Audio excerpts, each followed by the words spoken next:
at 23 weeks, and we found out that we had the IUGR, intrauterine growth restriction, and low amniotic fluid.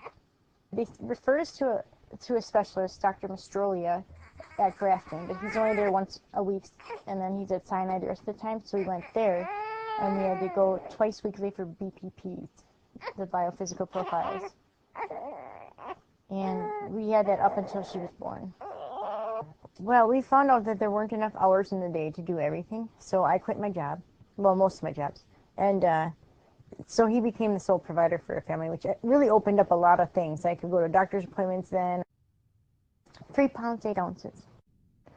When we realized she was going to be in the hospital for a while, it's just a big waiting game. You don't know when she can come home, and she was under the bilirubin lights, so we couldn't hold her except for at her feedings, and then it's only a couple minutes because they want to get her back under the lights, and it's depressing, very depressing.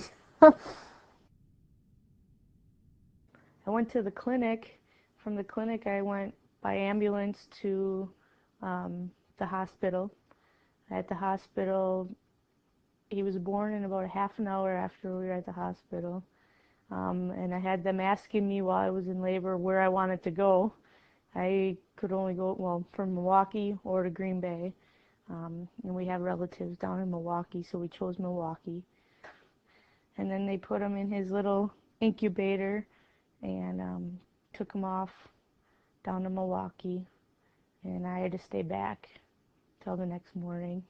The first night was probably the worst, sitting there in your hospital bed by yourself, and he's down in Milwaukee, and I'm up here in Sheboygan, and just wondering if everything was okay. And all you can do is phone call them, which they're great about telling you everything that's going on, but if you could just go sit in there next to him, that would have been awesome. In that 2 weeks, we spent probably about $600 in gas. The traveling, I'd come home after my last day of work and shower right away and then wait for her and then leave. So I didn't get a whole lot of sleep because I'd get down there and then we'd go spend time with the baby. So I guess the biggest part for that was just rearranging the sleep schedule, to kind of take advantage of the time to see the baby. I know that first week we were down there, all of a sudden me and my husband are looking at our bank account and we're like, oh no, we're at nothing. We had to ask for donations from our family to help us. My parents were great. They did help out, but you feel bad asking for money from people, you know, and that's hard to do. It was rough on them, especially with the drives, because it was, when we leave, we have to pack a couple of drinks and a sandwich because the 2-hour drive. And then as soon as you get there, you got to make them run so they can burn off the energy before you can go sit in the unit. I don't know.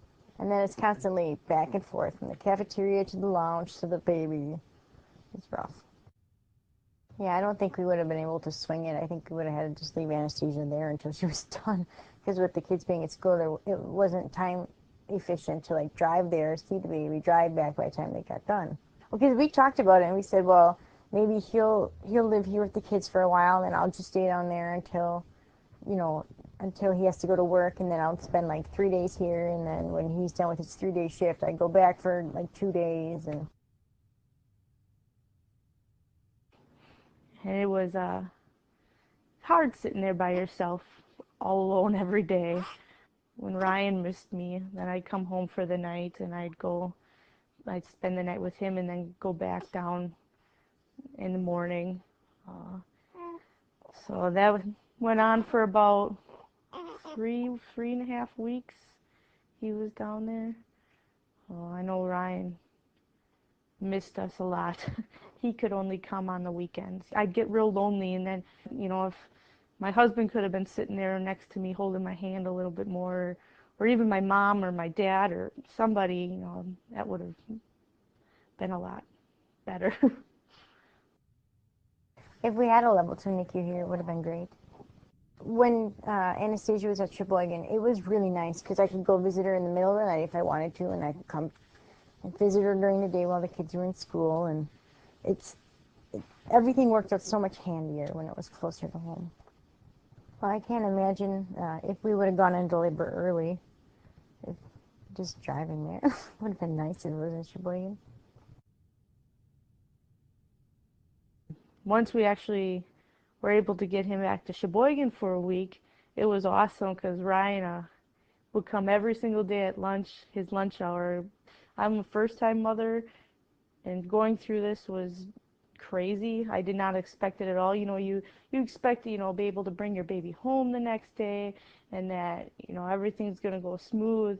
But if I could have, like, I was only 10 minutes away from the hospital here in Sheboygan. If I could have been here and just been able to be home and then go there, I feel like I could have helped him more, maybe, possibly. And I think having a level 2 in your area would really help a lot of the mothers that are sitting down there by themselves, not have to go through some of that they have to go through and feel like they're alone. This way they have their family support nearby and someone to tell them that things are going to be okay. We need one around here. It's a long drive to Grafton or Sinai, and it would have made us feel more secure here at home being pregnant. Then we know the hospital is right there. It would have been a lot more reassuring to have a NICU here.